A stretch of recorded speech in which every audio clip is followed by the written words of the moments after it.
Do you think kindness is the golden ticket to being loved? Do you believe availability is the key to gaining respect? And do you think generosity will bring endless gratitude? Wake up. The brutal truth is, the more you do for others, the more you risk losing yourself and becoming their favorite doormat. Sounds counterintuitive, doesn't it? As if you're offering your very soul and people just thank you with a dismissive nod before asking for more. Every day, we unknowingly train others to treat us like a walking ATM or an emotional trash can.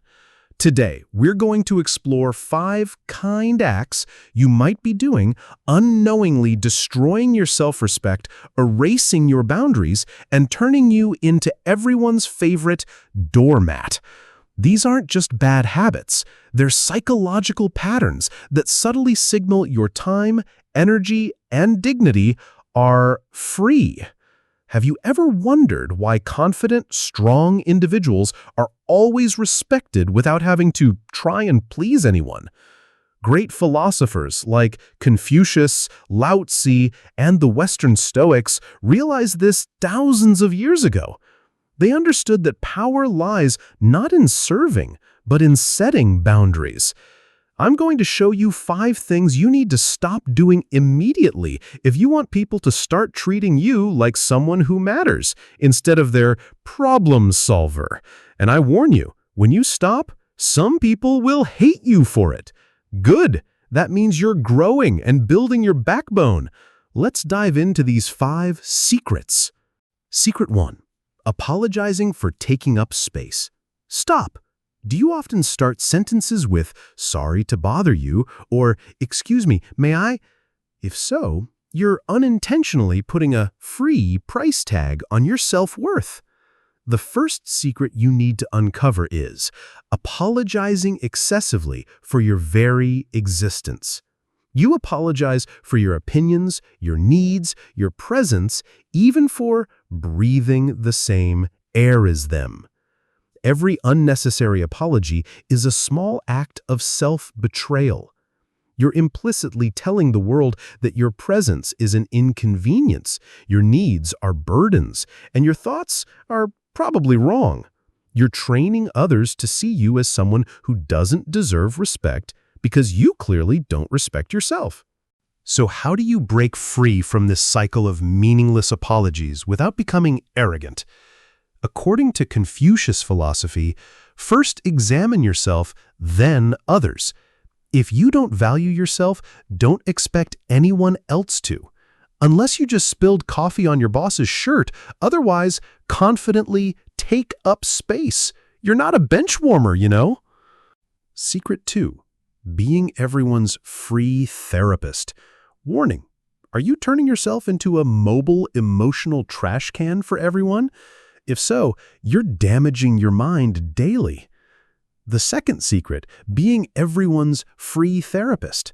You know, you're the person everyone calls when they need to vent, complain, or dump all their emotional baggage on you.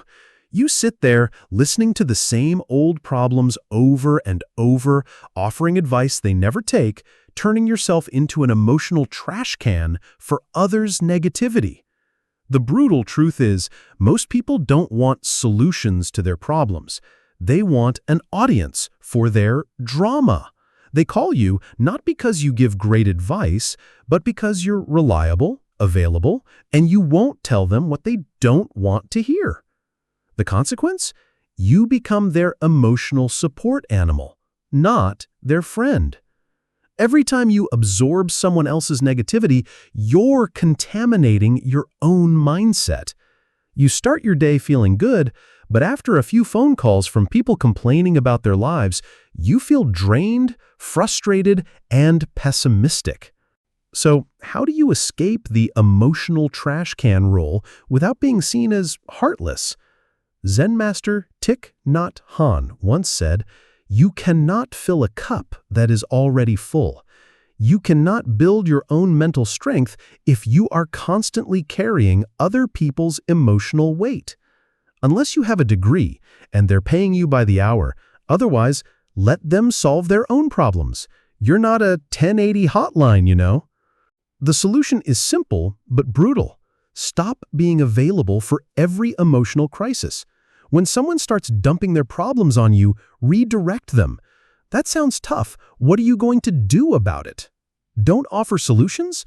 Don't absorb their emotions. Secret 3. The walking ATM and unpaid assistant. Are you turning yourself into a personal charity fund, constantly giving without ever receiving?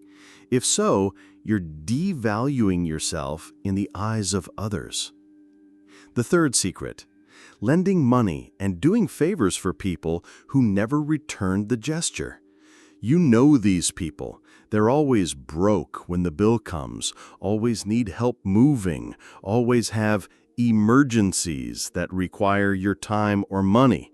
But when you need help, they're suddenly busy, out of money, or conveniently suffer from amnesia about all the times you helped them. When you keep helping people who don't help you back, you're training them to see you as a resource, not a person. You're teaching them that your time has no value, your money has no worth, and your generosity has no limits. You've become their personal ATM and unpaid assistant. So how do you end this one-way street situation without upsetting friends and family? When you give without receiving, you create an imbalanced dynamic where they feel entitled to your help and you feel resentful about their selfishness. Epictetus, a former slave who became a philosopher, understood this better than anyone. You cannot control other people's actions, but you can control your responses. Unless you are a licensed charity organization, otherwise, reevaluate your operating policy. You're not an emergency relief fund, you know. Adopt the principle of reciprocal generosity. Help people who also help others. Lend money to people who pay it back. Do favors for people who return them. Your generosity should be a reward for good character, not a subsidy for selfishness. Secret 4. My endless explanations. Every time you decline a request, do you find yourself fumbling for a dozen explanations? If so, you're unknowingly giving away control of your life to others. The fourth secret, explaining yourself to people who didn't ask for an explanation.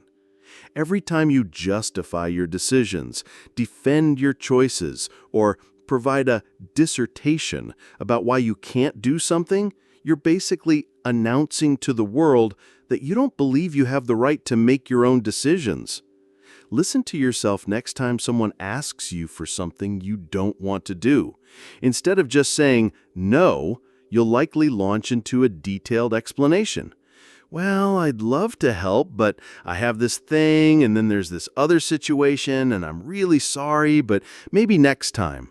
Stop. Just stop. You sound like you're asking permission to live your own life. What happens when you over-explain? You give people ammunition to argue with your decision. Every reason you provide becomes a problem they can solve, an obstacle they can remove, or a weakness they can exploit. But if I don't explain, will others think I'm rude or difficult? Marcus Aurelius wrote, "You have power over your mind, not outside events." But every time you explain yourself to people who don't respect your autonomy, you're giving them power over your decisions. They'll turn your no into a maybe if they can just find the right argument. It's like a negotiation you never wanted to have. Such a waste of time. Strong people don't explain their boundaries, they enforce them. When you stop justifying your decisions, people stop questioning them. Your no becomes final instead of the opening statement in an endless negotiation. Secret 5. Where's the right one? Seeking validation from people who don't even like you.